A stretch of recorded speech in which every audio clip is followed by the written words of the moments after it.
This panel is about education, um, technically, but given the breadth of the subject and the breadth of expertise of our panelists, this panel will interrogate the idea of education in a similarly broad way. We will discuss issues of access to education, the purpose of education systems, and the relationship between education systems and development. And then we will also hear about certain Sudanese perspectives about education and the role that education has played in state building throughout Sudan's recent history. We have Rebecca Glade, who is a research associate at the Makerere Institute of Social Research and the managing editor of the Makerere Historical Journal. We have Gussai H. Sheikeldin. He's a senior research fellow at the Science, Technology, and Innovation Policy Research Organization in Tanzania, and an adjunct assistant professor at the School of Engineering Practice and Technology at McMaster University, which is a mouthful. And finally, we have Khalid Medani, who is an associate professor of political science and Islamic studies at McGill University in Canada, where he is also chair of the African Studies Program and director of the Institute of Islamic Studies. I'm reading from my phone, by the way. I'm not texting. I'm paying attention. And I'm going to start today's panel with Rebecca. I wanted to kind of make reference to your book, which is called The Sudanese Political Movements and the Struggle for the State, where you analyze political and social movements and state development during the period 1964 to 1985. If you could kind of give us, tell us a bit about the interesting role that education played during that period. Well, thank you, Muez, and thank you as well to Georgetown Qatar and to all the participants and those attending this conference. I'm grateful to be here and grateful to get to discuss these issues about Sudan, which I think are really vital. I also want to honor the students who were protesting yesterday. As a historian of political conflict and university politics, I know firsthand the importance of thinking about these things seriously, and I want to acknowledge that and honor that. And it links into what I'd like to discuss today, because education has been fundamental to questions of state building and state formation, in addition to class formation in Sudan from very early. During the colonial period, we see the establishment of modern education systems as part and parcel of building the colonial state. Gordon Memorial College first was a primary, then secondary, and then in the 40s, a university college that was conceived of as a means of creating a civil servants to run the colonial state. And in the process of forming the state and the people who would man it, so to speak, they also formed what became the middle class, the Muazzafin or petty bourgeoisie, and which really shaped understandings of politics as well as the functionings of the state itself.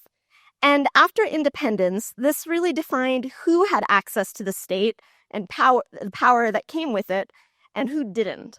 So the first civil war in Sudan, in the south, was a war that really began over language policy, about Arabic and English, and with it, access to state jobs. After the Torrid Mutiny in 1955, you see an increased militarization in the South that included the assassination by the military of Southern politicians, most of whom were missionary educated, whether in the South or in adjoining countries such as Uganda.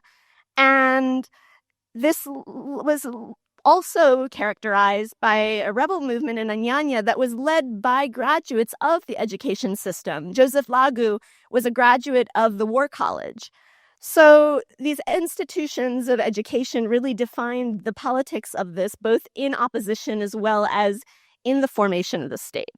By the mid-70s, after the signing of the Addis Ababa Agreement, we're also seeing this moment where education has been redefined from a way of training civil servants to a right and duty of all citizens to participate adequately in politics and as citizens. So you see with it an expansion of primary and secondary education. And this changed somewhat in the 1980s as we start to see the rise of neoliberal ideologies and their effects on state building and state formation itself. there's a rightward turn in the latter years of Nimeri's regime that does not just involve the imposition of religious law, but also austerity measures that arguably reignite the war in the south. And following the Intifada in 1985, we see the first arming of militias and paramilitaries in the fights in the war in the south. And this is significant not only because it's a reignition of war, but also because it represents a movement placing arms and political decisions involving violence into the hands of those who didn't necessarily go through the university and education system, through the war college, as the officers in the army did. This rightward turn and the neoliberal turn becomes even more pronounced after the rise of Ingaz in 1989. And here I'll draw on the work of Professor Atta Bathani, whose recent book, Al-Tabaq al-Wasta fi Sudan, talks about how Ingaz attempted successfully to remake the middle class in Sudan through the imposition of laws aiming at them, as well as the remaking of the economy into a rentier economy based off revenues for oil and then gold. In the process, education was localized and semi-privatized at the basic and secondary level, which inflamed class and regional inequalities. Meanwhile, the regime expanded higher education even as it defunded it, thus giving greater access ostensibly to education, but at a much lower quality, that inflamed divisions as we saw a rise in privatized education across the country, particularly at the university level.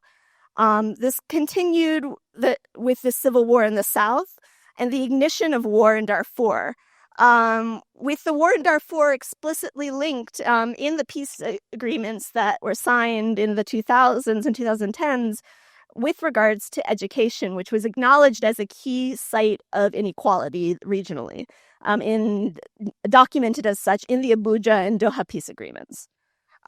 So where does this leave us when it comes to now during this war? Education, especially higher education, is essential to the functioning of the state and any state-building project that can be pursued. And there's a real risk right now with neoliberal pressures that will mean that less will be spent on education, will be spent on rebuilding these sites of education at the higher ed level as well as at the basic and secondary levels. And this would only exacerbate something that is particularly dangerous, given that Sudan spent less as a proportion of its GDP on education than is recommended by international organizations in the UN with regards to the education sector. These systems must continue, and this means making sure that faculty and their livelihoods survive, as well as assuring the continuation of education systems for students at all levels, and particularly the basic and secondary education levels, who have faced in the past 10 years massive disruptions, beginning around the time of the revolution and continuing to the present day. Thank you, Rebecca. I will come back to you later about the state of education today in Sudan, but I want to move on to Gussai. Gussai, you study, among other things, knowledge production systems. In 2018, you published a book called Liberation Technology, in which you kind of argue that in order for countries to achieve certain levels of development, they need to achieve certain levels of technological autonomy. In your opinion, what role does science play in development, and how has Sudan's systems of scientific inquiry fared so far? Thank you. For my opening remarks, I'm going to talk about, along the same line, I titled it the 5-minute speech towards the social epistemology of science in Sudan. Mouthful, but I will explain. So allow me to begin with some definitions. By science, I refer to the entire scientific enterprise, which comprises all the activities that use and produce scientific knowledge, i.e. knowledge based on methodological inquiry and evidence. And while epistemology is known as the branch of philosophy that deals with the nature, origins, and limits of knowledge. The social epistemology of science, which is what we're talking about here, is concerned with the ways science is circulated in society and the way it gains recognition, acceptance, and development as public knowledge subject to the influences of institutions and standards, methods of education, and power relations. So things like the authorities of scientific certification from universities and other things, the wealth that funds research projects and their publications, the standards of measurements and documentation that require consensus among different circles and legal frameworks to be classified as science, and the languages used and approved for scientific expression. So with these definitions, I come to the main argument is that the April 2023 war in Sudan was both and is both a humanitarian crisis and a historical crisis. As a humanitarian crisis, it is the largest in the world right now and one of the largest in our modern era. The historical crisis, like other historical crises, represents a turning point in the history of the country. By a turning point, meaning there is no going back from that point to where things were before. Either we move forward towards something better, or we regress. And the opportunity that usually comes with the crisis, particular to this panel, is that in rebuilding the higher education sector in Sudan, post-war, we need to reconsider our approach. This is the opportunity. And we need to think about moving from the classical approach of the institutionalization of science towards the approach of building science systems. Now, by science systems, I refer to the entire network formed by institutions, actors, policies, information, and communication channels that together determine the pathways of scientific knowledge and enterprise and scientific content in any given society. In this case, we're talking about Sudan. So in that sense, we need to consider integrating and rebuilding the entire network of actors and revamping facilities, not only higher education facilities per se as universities, but also industrial clusters, national councils of science, research, environment, higher education, and research and technology organizations or R&D institutions. Before the war, Sudan was doing poorly already with the approach of institutionalization of science, while the rest of the world has been moving towards building science systems.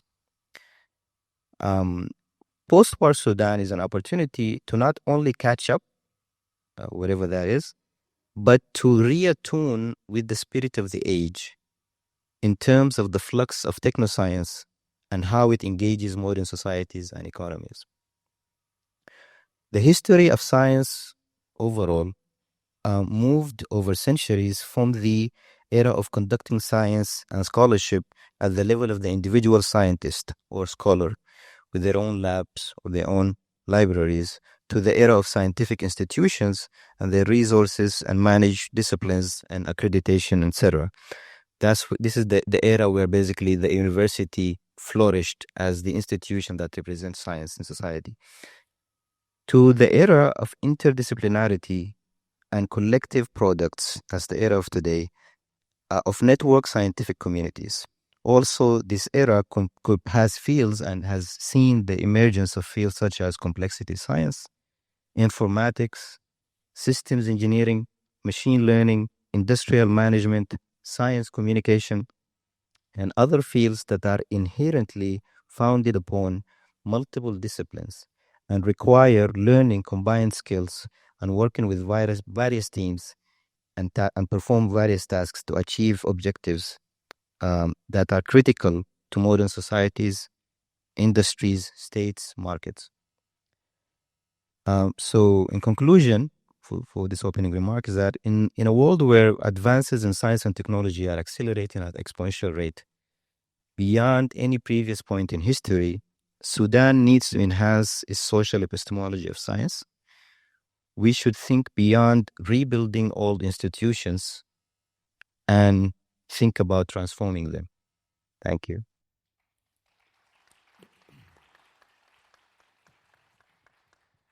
Thank you, Qusay. I have a lot of questions. But before we get to that, Khalid, you have a story to tell? I do. Oh, do you mind? Yes, I have a story. Does this work?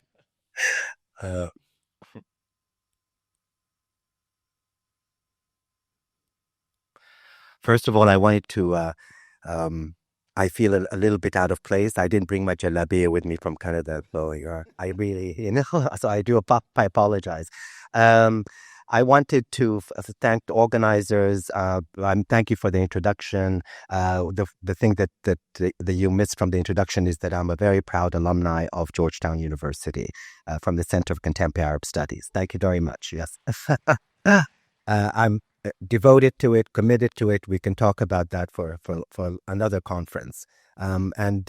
Usually I talk about the politics of Sudan, and we did at Georgetown. We have a newsletter on Sudan in the DC branch that you can read about, my thoughts on Sudan. But there's so many Sudanese here and so many people who are knowledgeable. So today I wanted to tell a story in two parts, having to do with what I understand to be a really important aspect of Sudanese culture in both the present and the past. I want to talk about the past in conclusion, but in terms of the present, I wanted to return to Thawra al-Majida fi Sudan. From that era, not only in Sudan, but throughout the Arab world, the Middle East, North Africa, but also West Africa, the emergence of the art form of murals, of flyers, of slogans become really important. We talk a great deal about leadership, and we were talking about criticizing Sudanese elites over time. We love to do that. They should be criticized. But we neglect really to think about young Sudanese who really represent the leadership of the future.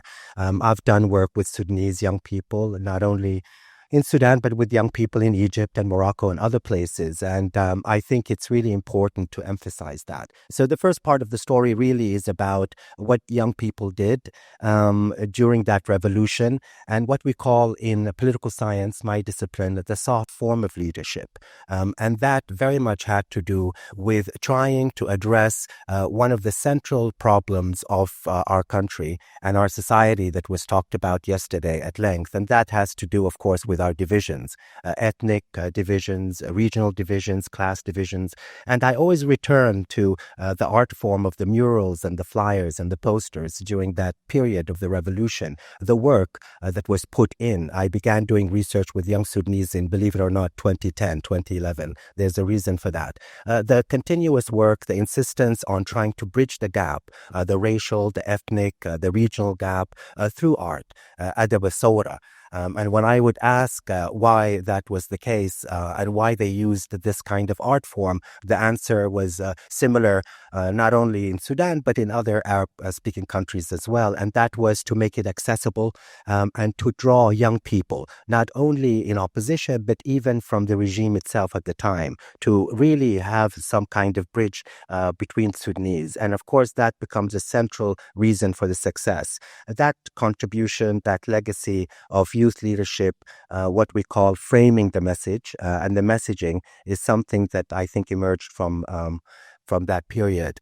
The second part, that's the present and the contribution of Adab al-Thawra. But I wanted to really speak, I was inspired, and you're going to have to indulge me a little bit with this story, is that I wanted to talk and conclude with my favorite Sudanese intellectual and author who happened to be my grandfather, Jamal Muhammad Ahmed.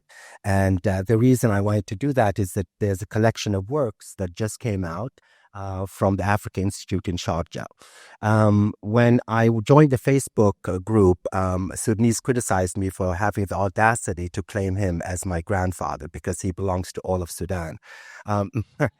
these are the kind of 4 complete works, mostly focused, and there will be another series on the Federalist paper. His colleague and friend Walid Khalidi, and both of them were students of Albert Hourani. I'm going back in nostalgia now. Both of them really emphasized the need to translate Thomas Jefferson's Federalist Papers into Arabic, and that will be coming soon. He felt that that was really important. This book itself really, and the reason I was inspired to talk about it is first to advertise it, and it's only $12 online, by the way. And also because I'm in Qatar, in Doha, and my family said, well, you should speak about this, because he was really interested in and obsessed with bridging the African and Arab divide. These complete works, including one, Arab wa Farqa, it really is about how Africans and Arabs should come together. We're sitting here in Doha, of course, there seems to be no contradictions, but the tensions, particularly in Sudan, have historically been very important. And he tried to resolve that in the writing, in his speeches, not only among Arabs, of course, but also among the African diaspora. His friend W.E. Du Bois, that he corresponded with during a moment of African liberation and African unity, and of course, his relationship to the Arab world, which is really important. But I want to conclude, this is more than 5 minutes. I want to conclude with, I think, one of the most important contributions that he felt was important, and that was his village. And I think that story is something that is very familiar to every single Sudanese. We criticize Sudanese elites a great deal, but for him and for those of his generation, all of them really revered their villages. In the case of my grandfather, he's a Nubian from Wadi Halfa, the second cataract on the Nile, from a village called Sefer Sharq. And he felt it was very important. So I want to conclude, I was going to quote it, but I think I'm going on too long. In terms of what he did 2 years before he passed away, he decided to collect stories from my grandmother, oral history of Nubian stories, and he published something called the Stories of Seder Sharq, stories from his village. And he was really interested in young Sudanese learning their culture, but not just Arab and African culture, but their local indigenous languages and culture. So I want to conclude with that, and I apologize for the self-indulgence, but I think you'll enjoy the book a great deal. It's fine.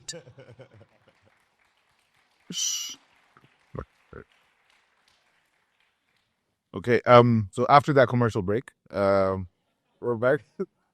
Thank you, Khalid. That was lovely. Okay, so Rebecca, I want to come back to you on the current state of education in Sudan. You recently published a report with, who was it with? Sorry. What? The one on education, higher education. Yeah. Yeah, with Muna Gaddal on higher education in Sudan. Can you give us a kind of a broad overview of the impact of the conflict on education? Sure. Thank you. So yes, my colleague Muez Ali and I published this report about a year and a half ago now. God, time keeps passing. With the Rift Valley Institute on the state of Sudanese higher education since the war. And what really we were emphasizing was both the ways that these institutions have been continuing in the face of massive impediments and massive disruptions through really heroic efforts by administrators and faculty that were working in spite of not receiving salaries and receiving them months late with 2/3 of their salaries that were devalued. And they were really working for the sake of their students, not for the sake of, certainly not for the sake of money, that's for sure. But and so these institutions, particularly state or government universities, have been continuing in serious ways, even in the face of the massive disruptions caused by mass displacement of students and faculty, as well as all of Sudanese society. At the same time, and I'm going to make reference to another report that I recently published with another colleague, Ahmed Mohammed Saleh Bashir, on basic and secondary education in Sudan this year. It's become increasingly clear the mass risk long-term to education systems caused by disruptions in the basic and secondary school educations. If you were a student in 4th grade when the revolution took place in December 2018, you faced about 4.5, 5 years of mass disruptions to your education, embodied in once to twice a week closures of your school, followed by now 2.5 years of wartime in which large numbers of schools are entirely closed. So, I mean, we're talking about the generation that has not yet reached university that has faced a massive imperilment to their education itself. And it's really going to require real investment from the state, particularly at the federal level, in order to deal with that. In the 90s, education had been localized and semi-privatized, which has created a responsibility for local authorities to deal with education questions at these levels. But it's really, the scale of this challenge and these problems is really beyond them. And so this will require real thought for the future. Thank you, Rebecca.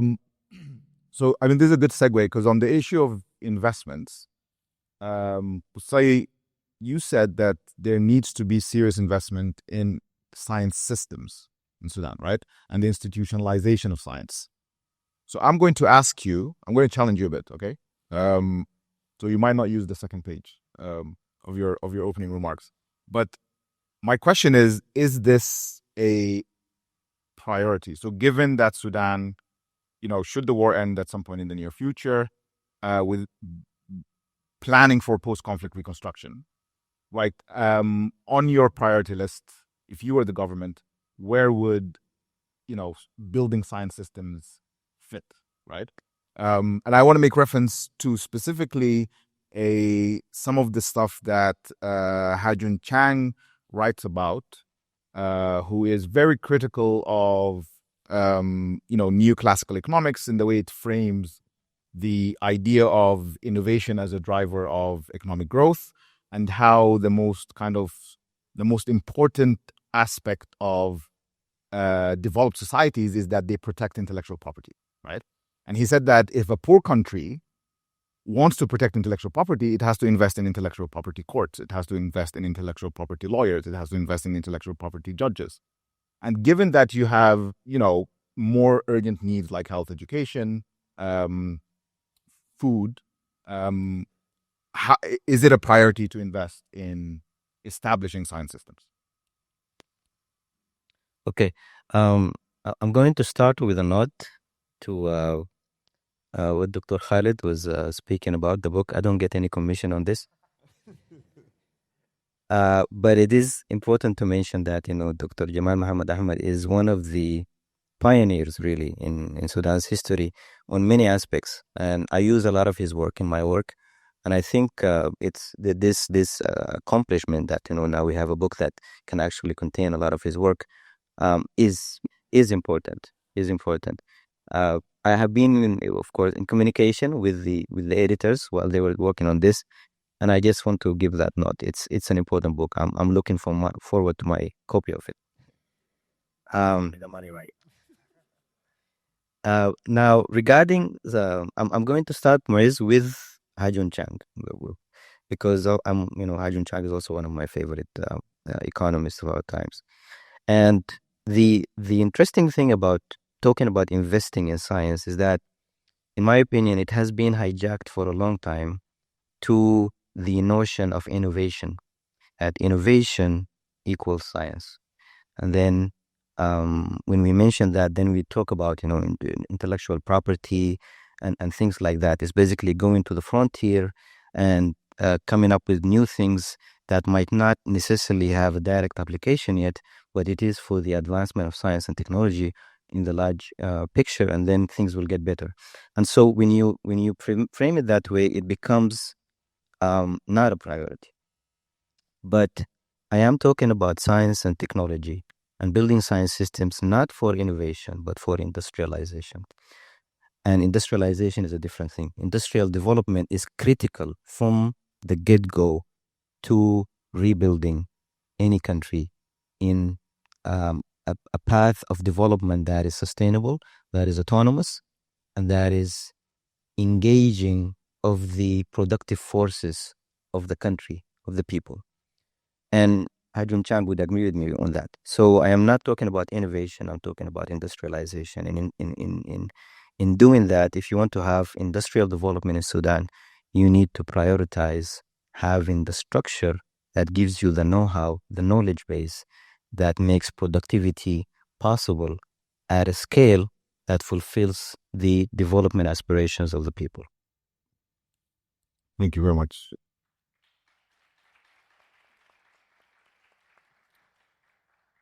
Before we turn to audience Q&A, I just want to ask Khalid,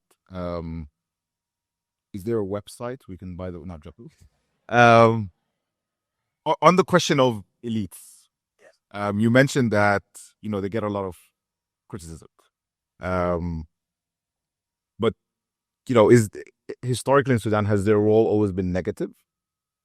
What are certain examples of positive contribution of Sudanese elites to Sudan's long-term development? I think that's a question you can ask every Sudanese sitter here, probably. I think one of the things that we talked about elites, there is no question that the Sudanese elites and Al-Afandiyya, is well known. For a number of reasons. One of them is that they were very small in number, obviously coming from middle classes and then, of course, upper classes. Their relationship to the metropole or the colonial countries is very, very well known and has been criticized. So there's this notion of elites being captured. In the case of Sudan, I think all of you would agree that it's not just their social status, but also how narrow the kind of racial and ethnic base has been. And so there are many people, scholars, Sudanese, one of them was here yesterday, who has specialized in discussing the weakness of the elites in Sudan.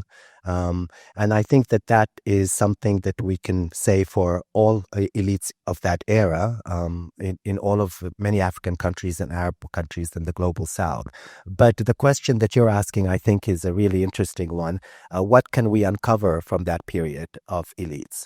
And the reason I, wanted to talk about my grandfather and his generation is to begin a debate once again about what elements really retain. Is it true that they were not interested in a national vision? Yesterday, I was inspired by a discussion about this war. And when we're interviewed about it, we're always, struggling to talk about what it means to be Sudanese anymore. What does it mean to be a nation? That notion of nationhood is something that the elites in Sudan tried vigorously to construct. It seems to be falling apart, but I think that at this moment we can bring them, have a discussion about what it means to be Sudanese. And I think that for many of my grandfather's generation, they really began that effort. And I want to conclude by saying the kind of origins of this book. And that is that during the revolution, and I think maybe this answers your question more poignantly, there were a stream of young Sudanese coming to my grandfather's home, my family, and asking about his writings. It was astonishing to see that they were reading excerpts. And that, of course, is not just my grandfather's work, but others. They were interested in a collection of their own history and Sudanese scholars and intellectuals. It is from that period that my uncle in particular, but all of us began to discuss, wouldn't it be interesting to have a compilation of his work since young Sudanese essentially commissioned it? And you'll have to ask them why they're interested in that period of Sudanese history. I think they're interested because he wrote about issues of ethnicity. He recognized the plight of slavery in Sudan even early on, and that reconciliation required understanding the kind of bleak history of the slave trade. He insisted with me to talk about South Sudan very early on, because of the discrimination. And he insisted that Nubia becomes not something that is owned by Nubians in Wadi Halfa, but be part of a larger Sudanese national narrative. And so let me stop there because I keep talking. Okay. Okay. Thank you, everyone who have already submitted their questions. If you have a question, please scan the QR code somewhere around the room, and do submit your questions. I see them on this iPad. I have a couple of questions. We have around 30 minutes, right? So if you could kind of, address them maybe 2-3 minutes each. I will start with you, Rebecca. And the question is, how can Sudan and other nations in conflict begin to recuperate from the interruption of education, particularly for pre-university education? Well, first of all, thank you for this question, particularly on pre-university education, because in many ways, doing research on basic and secondary education in Sudan, I mean, the research that Muna and I did on higher ed in Sudan, it's a grim situation, but there was a sort of silver lining in the heroism of faculty and administrators who are working so hard and to great ends to educate university students. But the legacies of Ingaz in the 90s onward has really created problems that only accelerated with the war.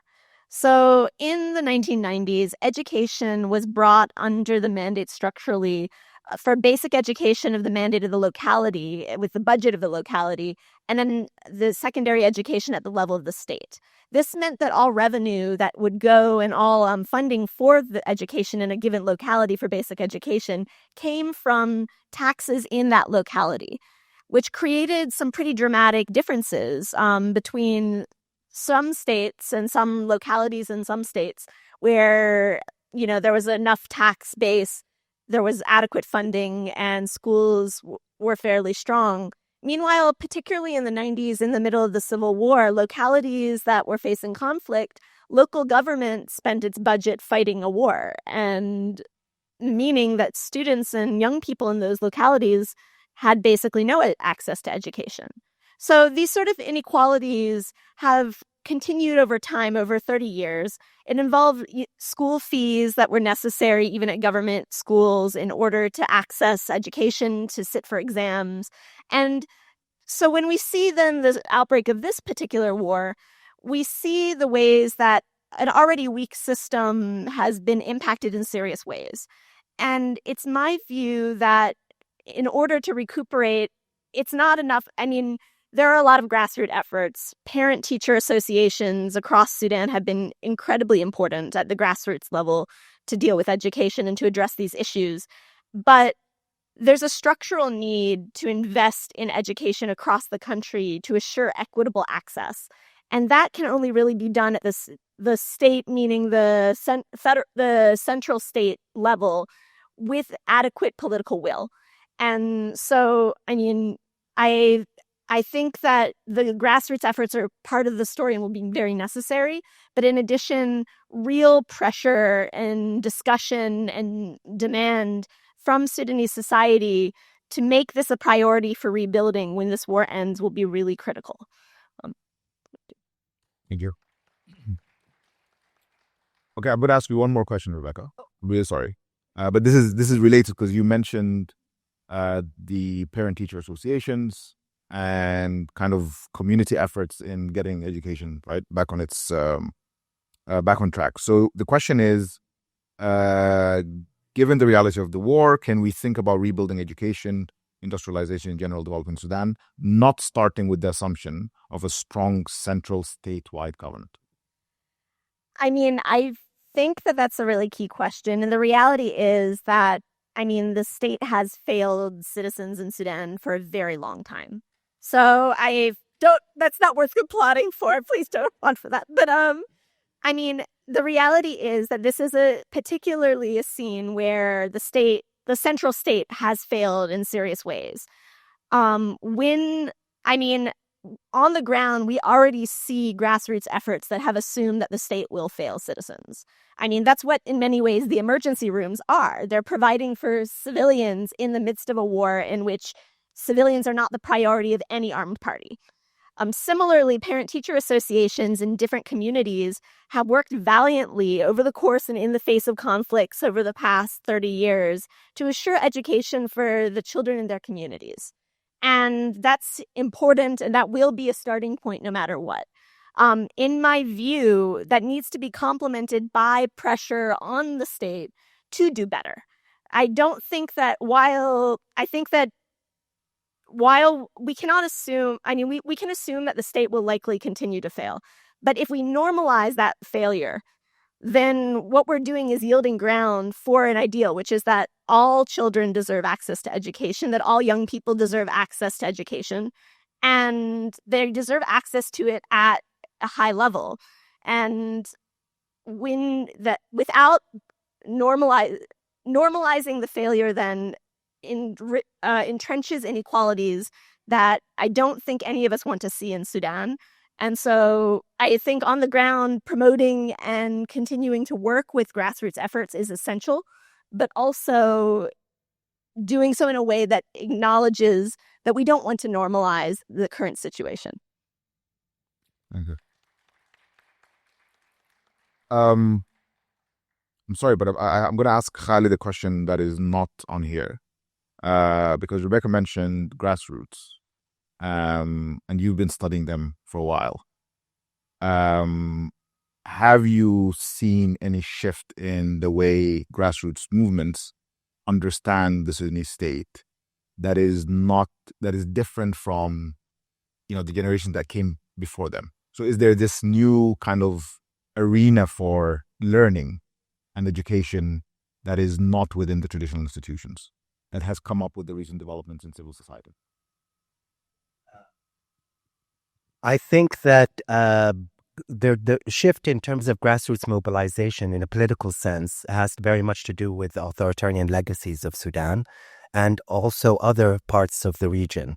Authoritarian legacies, what we call corporate authoritarianism, basically, and of course the Temkin policies of Al-Kayzan are, which we've written about and we can speak about at length, really incorporated, either purged and destroyed grassroots activism, as all of you know, the labor unions and other forms of grassroots mobilization, or they co-opted them. And you see that, of course, that tension emerges in the revolution. Sudan, of all of the countries in the region, was lauded for having very vibrant civil society, grassroots activism, and by grassroots mobilization, there are the emergency response rooms.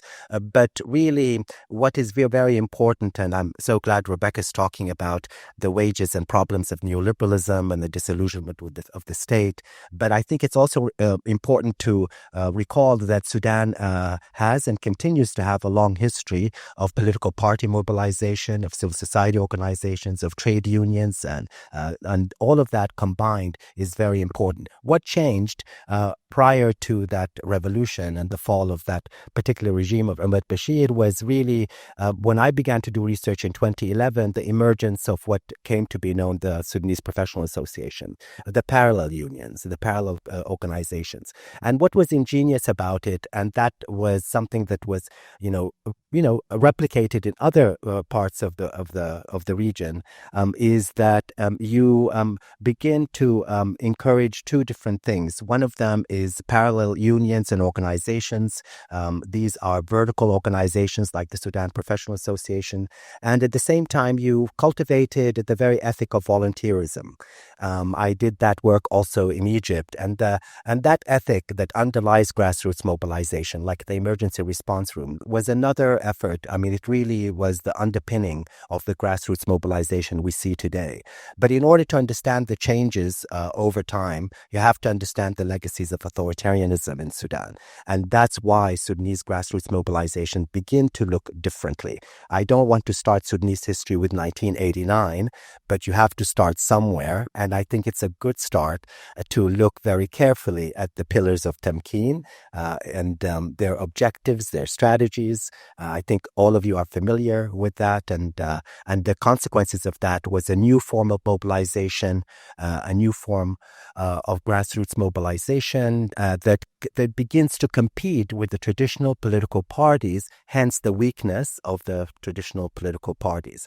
Finally, I think that looking forward, it's really important for Sudanese and everyone to discuss this relationship and dynamic between promoting political parties because they are really the bedrock of any democratic transition, in conjunction with understanding and coordinating with the grassroots organizations. And that, I think, is our objective, our goal, the challenge that lies ahead.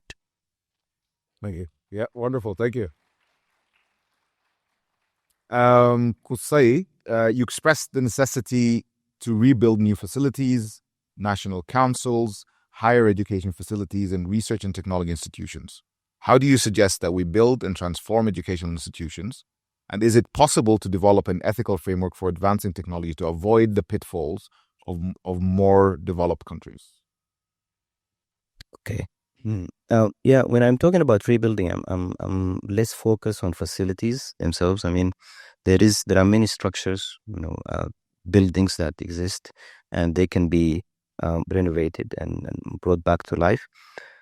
In the transitional period in Sudan, I worked at the Industrial Research and Consultancy Center, and it was a very active place. It could have been more active. But for many reasons, it wasn't, and that's kind of part of the problem. But it became famous for a while after a few months in the war by how it was burned, it was looted, it became kind of an empty shell. And now, my former colleagues there are working to rebuild the same building. So it's not like building a new IRCC, is then the same IRCC, is just this picture and rebuilding it in that sense. But I'm talking about rebuilding the way we address science and technology and innovation in Sudan. Industrialization has to be at the core of it. It has to be connected to it in every aspect. The way we treat engineering at university and engineering at R&D institutions should be less the way it is right now. It's they work in silos. They have very little communication and interest in communicating with each other, and that's a big problem. They're not talking to each other, and also with that, they're not talking to the local industries. There is a chance, there is an opportunity to make this communication stronger, to make it more of a network, and to make that stream between thinking and doing more flawless throughout these institutions, in order to have outputs that are necessary and beneficial for development. So in that sense, I'm not talking about rebuilding from that facility aspect, but basically rebuilding the entire way we think about it and then putting it into action. And so it's the systems that make these institutions connect.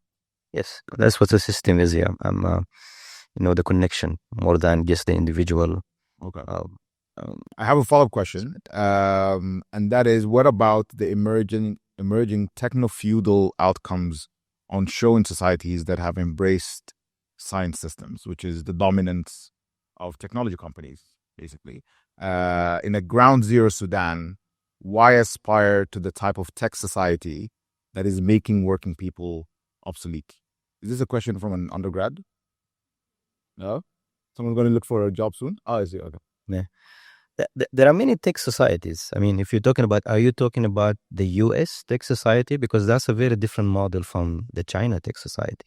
That's a very different model from a tech society that is happening right now and at the form of industrial, awakening that is happening in West Africa.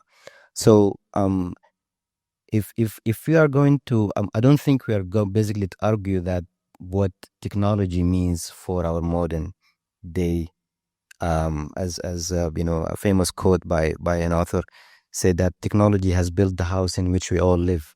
It's very difficult to talk against or to go against technology per se, But you are talking about how technology is used by power structures that are not having the interest of the people as a priority. That's a different conversation.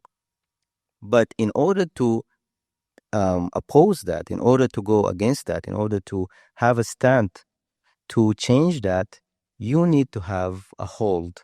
You need to have a strong hold, an understanding of technology as well as economics. Technology as the vehicle of modern society, and economics as the language of power in our societies. Wonderful, thank you. So this question has been directed to Rebecca, but I'm gonna ask that each of you could give me your take. I'm going to reframe the question. What do you think is the role of, or what role has private and international education played in Sudan, and how has that impacted kind of inequalities or marginal groups, etc.? Okay, so the role of private and international education. I mean, I think we should start by thinking about what time period, and apologies, I'm a historian and I'm actually a specialist on the 60s, 70s, so we're going to go back in time a little bit. But I mean, when we talk about international education in the 1960s or after independence, after 56, really what we're talking about is individual students going abroad to get their degrees from countries outside. The UK, Russia, Germany, East Germany had a lot of scholarships as well. And that was designed with the idea of them returning and building capacity within Sudan, building its economy, taking up positions in the civil service or in universities, and using that. The role of private education institutions within Sudan really starts to become prominent in the 2000s, and that comes with the money, oil money, and the money that arose during the CPA. At the basic and secondary level of education, private schools are actually fairly rare across all of Sudan. They make up like 2% of all basic and secondary schools across the country, but they make up like 20% of schools in Khartoum, which speaks to, in many ways, the inequalities that they manifest, who has access to them and what types of education they're giving. When we talk about the rise of private universities, we are also talking about a rise in like better funded universities that give good education to students. I'm not going to badmouth the institutions themselves, but they point to the ways that an increasingly privatized, like austerity-driven government policies had given the basic services at an affordable level a decline in quality such that those with extra means wanted to provide better to their children. And there's nothing wrong with wanting to provide better for your children, but when we are seeing the rise of a vast increase in inequalities, we are speaking about problems that will inflect society as well. So, these are questions that will be important to address when this war ends, and that we will need to keep an eye out for, because quality education is important. It's also important for all children and all young people. So, yeah, that would be my answer. Thank you, Rebecca. Gussai, same question. Okay. I'm going to try to address, a little kind of adding to what Rebecca said. Actually, a recent study came out. Actually, one of the authors from Qatar, from Qatar Foundation, that about how higher education in conflict settings is basically ignored by international official development assistance. From 2013 to 2022, I think that's what the research they did, 5% of the total ODA went to education in general, and then less of it went to higher education. That's 1.36% of that amount went to higher education, and then a higher portion of that went to what just Rebecca thought about, to scholarships for citizens of those countries to study abroad. Very little, about 0.3%, 0.3% of the total ODA went to local higher education institutions, especially in conflict-affected countries. So that's also kind of something telling for us in Sudan and what to expect when we're rebuilding. We have to rebuild our own institutions. Maybe we can expect some help, but we cannot rely on it. Now, the aspect that has an important message here also that kind of Rebecca mentioned is that the scholarship that, the scholarship assistance is supposed to basically, in the big picture, train those citizens of the countries so that they can come back and contribute to enhancing, the knowledge base of the countries. But a big part of it, and many of us here are witnessed or kind of a testament to it, goes to brain drain. So it is considered in the books that it is assistance to these countries in higher education, but that country gets nothing of it. And the educated individuals who get the opportunities to work outside, you cannot blame them as individuals. They will seek other opportunities that are better for them now that they are highly skilled in the countries where they studied or other countries where they can basically be valued more with their higher skills. So brain drain is actually one of the major causes of the decline in science and technology in Africa at large, not only Sudan. Sudan gets a big chunk of that. In 2002, that's basically 20 years ago, more than 20 years ago, 90%, a study came that 90% of medical graduates, Sudanese medical graduates, work outside Sudan. They leave Sudan. That was in 2002. You can imagine the situation right now. And so many studies have been done on the aspects and the effects of brain drain and how we can address that. But basically, I'm not going to talk a lot about it. We've written some stuff on it. But basically, the way we address higher education sectors and science systems, building science systems, has to be very local, has to be very, local resources, local talents, bringing together these minds and these resources to work together with less, expectations of, external funding and what's on, and basically the way that things are happening right now. Thank you, Gussai. That is a shocking statistic. So 90%, so that includes graduates of University of Khartoum? Medical graduates of Sudan in total, 90%. 2002, yes. I mean, right now it's... Which is a public school. Yeah. Right? So which means the Sudanese state is training doctors that then go work in the UK, for example. Yep. We're subsidizing. That's why it is a drain. That's why we call it the brain drain. It's basically draining our own resources. And it is counted as if we have been assisted, we have been given those. That's another thing altogether. But basically, also, there are more PhD holders, African PhD holders outside of Africa than inside Africa. Sudan is not an exception. And there are so many statistics, but basically, yeah, it is a big problem. Khalid, same question. Well, I think the first thing I would say that it's a universal issue.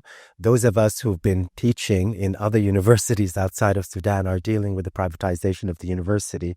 So I want to just be clear that it's a universal issue. But in the case of Sudan, I think by the 1980s, this is previous work I did, Sudan essentially, like other labor exporting countries, essentially became a sending country. And I think all of you know that because you're here in Qatar. And so the question with that, and I did that research in Sudan and in Egypt and Somalia, the remittance economies are what I think my colleague is talking about. And that affected education, of course, because in addition to the brain drain, there was a huge division with respect to classes. That becomes important. In conjunction, we have to remember the privatization of the educational system in Sudan that begins in earnest in the 1990s, had a number of different reasons and objectives. One of them, of course, was profit making. Another was to reshape and remake Sudanese civil society.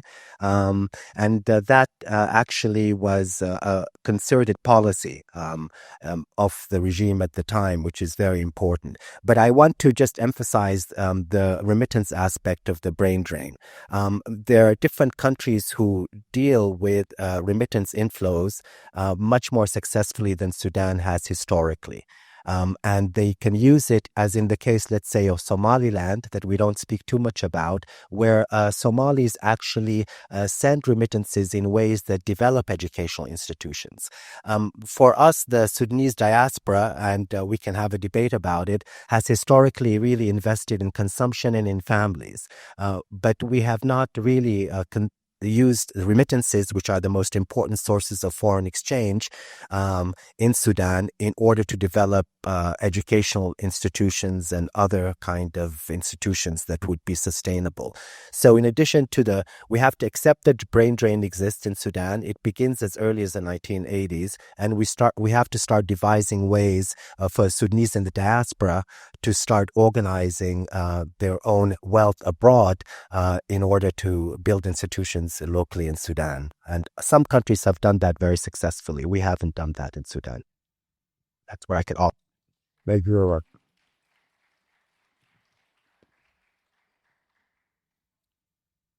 Okay, we're getting towards the end, and I think I want to end on something short. And there's a question here to all of you. If you were to select ways in which you could use your expertise to rebuild Sudan after the war, what would be your top 3 approaches? Top 3 approaches for using my expertise after this war ends in Sudan. You don't have to. Okay. I mean, look, I'm a historian and I'm a university lecturer.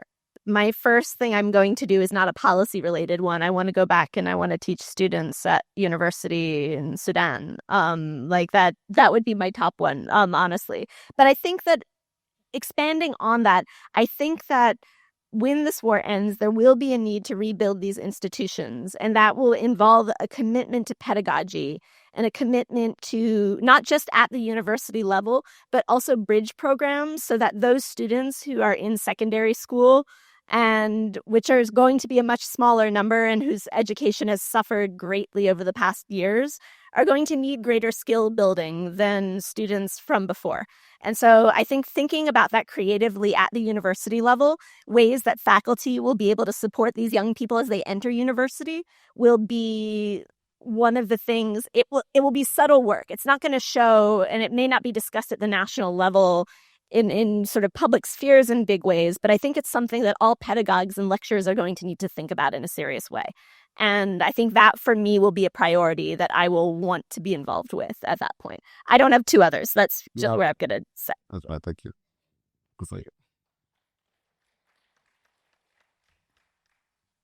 Okay, I'm going to start with just a general thing, and then I'm going to choose actually just one priority just for we often say in Sudan sometimes, not always, but sometimes we like to say that Sudan is a microcosm of Africa.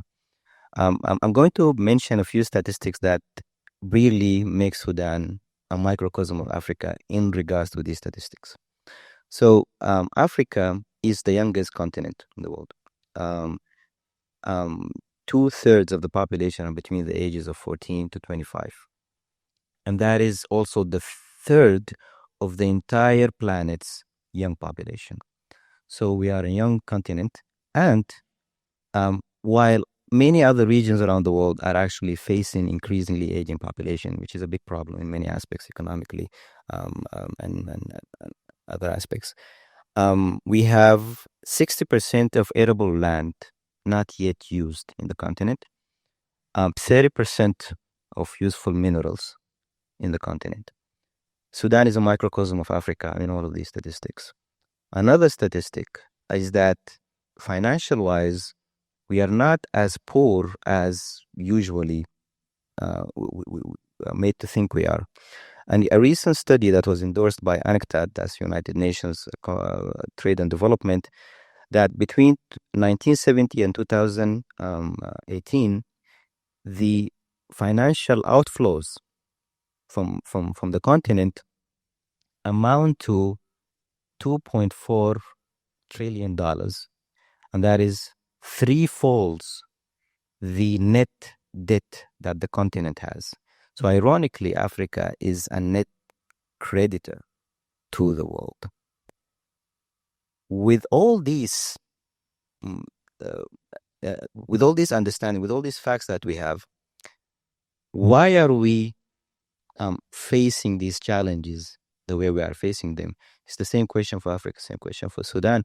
And when I'm asking myself this question, I have to use my own whatever set of skills that I have, earned over the years. I will prioritize work in industrialization, industrial development in Sudan.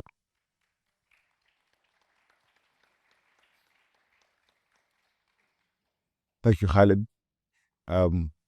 They chose one each. So okay, I can choose one. yeah. Okay, well, you forced me. I have to speak in my capacity as a political scientist, which I've been trying to avoid, I think, for some reason, because of other issues. But I think that if it was up to me, and we continue to do that, is to think about the transition in Sudan towards peace and democratization. I've taught African politics for many years and Middle Eastern politics, and a former student of mine came up to me yesterday from McGill, who's my student 10 years ago. And I think that one of the things I always emphasize is, number one, the majority of countries in Africa do actually have regimes that are democratic, or at least democratic institutions. Now, democratic transition is not necessarily something that provides stability for every country in the world. Authoritarian regimes and authoritarian persistent are regimes that oftentimes can be stable. But in the case of Sudan, and I always say this publicly, but also in the region, in the case of Sudan, the regime of authoritarianism has not been stable. And there are a number of reasons for that: the diversity of the country, the ethnic mix. And in that sense, it looks a little bit more like sub-Saharan African countries. Here, democracy becomes a source of conflict resolution.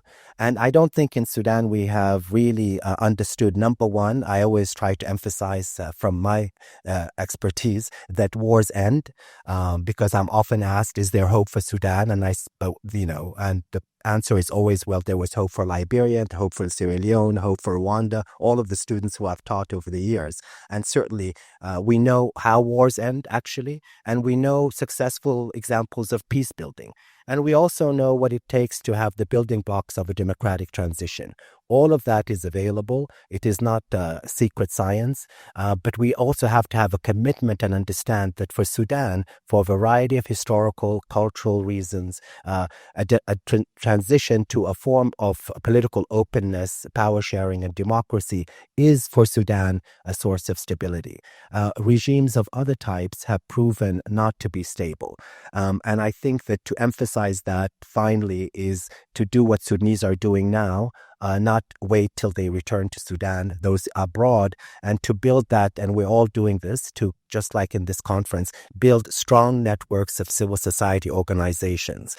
And as a Sudanese, I want to say finally, one thing that I think I have learned, and from my grandfather and others, is our deeply held parochialism. When I would travel to Kurdistan or Darfur or Port Sudan, my family in Durman, because I have another side as well, would ask me often, why would you go there? Why would you go to Darfur? So we want to be also more inclusive, understand our limitations, understand our internalized racism, our parochialism and provincialism.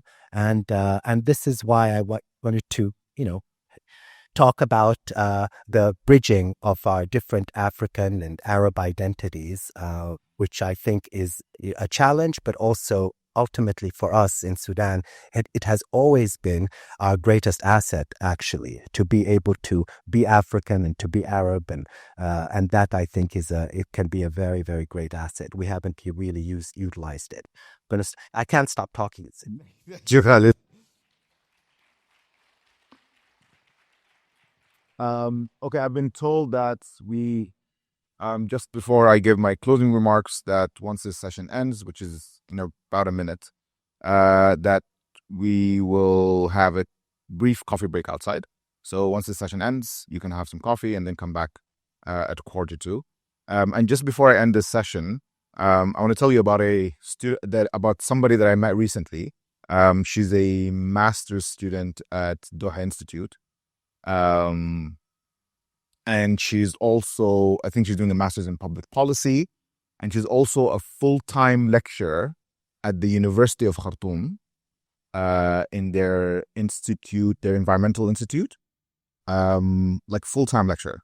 She's full-time job while doing her master's, at the University of Khartoum. And basically what happened after the war is that a lot of the departments at the university became obviously there's no physical space, but they operate on the cloud.